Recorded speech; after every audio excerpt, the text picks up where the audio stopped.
సాంప్రదాయానికి భిన్నంగా ఈసారి తెలంగాణ కేబినెట్ మేడారంలో జరగబోతుంది. ఆసియాలోని అతిపెద్ద గిరిజన జాతరగా గుర్తింపు పొందిన ములుగు జిల్లా మేడారంలో రేపు కేబినెట్ సమావేశం కానుంది. సమ్మక్క సారళమ్మ జాతరను అత్యంత ప్రతిష్టాత్మకంగా నిర్వహించాలని భావిస్తున్న ప్రభుత్వం అక్కడ కేబినెట్ భేటీ నిర్వహించి గిరిజన సంక్షేమం పట్ల తన నిబద్ధతను చాటుకోవాలనుకుంటుంది. రేపు సాయంత్రం 5 గంటలకు మేడారంలోని హరిత హోటల్లో ఈ సమావేశం నిర్వహించేందుకు రాష్ట్ర ప్రభుత్వం నిన్న అధికారిక ఉత్తర్వులు జారీ చేసింది. జాతరకు జాతీయ హోదా సాధించడం, నిధుల విడుదల, భక్తుల సౌకర్యాలపై కేబినెట్లో ప్రధానంగా చర్చించనున్నారు.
ఇక సాంప్రదాయానికి భిన్నంగా ఈసారి తెలంగాణ కేబినెట్ మేడారంలో జరగబోతుంది. ఆసియాలోని అతిపెద్ద గిరిజన జాతరగా గుర్తింపు పొందిన ములుగు జిల్లా మేడారంలో రేపు కేబినెట్ సమావేశం కానుంది.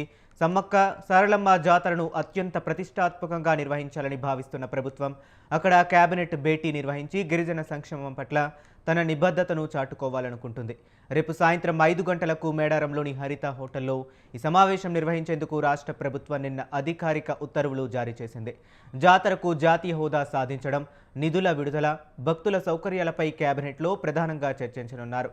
ఇక ఇదే అంశం గురించి మరింత సమాచారాన్ని మా కరెస్పాండెంట్ శ్రీనివాస్ ములుగు నుంచి అందిస్తారు. శ్రీనివాస్, చెప్పండి. ఏదైతే ఆసియా ఖండంలోని అతిపెద్ద గిరిజన జాతరగా పేరొందిన మేడారం మహాజాతరకు రేపు రాష్ట్ర ప్రభుత్వం నుంచి 250 కోట్ల పైచీలక ఫండ్ అయితే కేటాయించడం జరిగింది. దాన్ని గద్దెల రూపు రేఖలు మార్చడంతో ఆ ప్రాంగణాన్ని మొత్తము చాలా సుందరంగా తీర్చిదిద్దడం జరిగింది. అదే నేపథ్యంలో రేపు సీఎం 18వ తారీఖు వచ్చేసి 19వ తారీఖు గద్దెల ఓపెనింగ్ దర్శనం చేసుకోవడం జరుగుతుంది. అదే విధంగా అదే ప్రాంతంలో హరిత రిసార్ట్స్ లో అయితే మంత్రులతోని రివ్యూ మీటింగ్, పూజారులు, ప్రజలతోని అక్కడ కేబినెట్ మీటింగ్ అయితే పెట్టడం జరుగుతుంది.